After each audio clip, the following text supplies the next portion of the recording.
What is your favorite Chinese dish? For me, I'm probably going to have to say green beans and pork belly.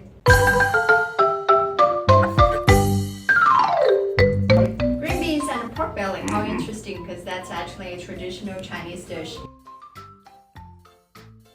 So now the real question is, if I make it, would you eat it? I would feel privileged to eat it. Okay, so thank you so much. No. Let's get started. All right.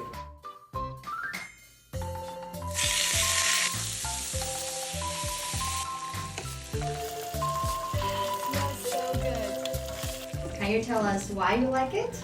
Sure. I'm a fan of green beans in general, and then of course they add a little bit of sweetness and crispness to the dish. Then I have the pork belly, which is savory and salty, and then of course the chili flake to sort of kick in the heat. So I got the savory, the heat, and a little bit of sweet all coming together, marinating into a beautiful dish. Yeah.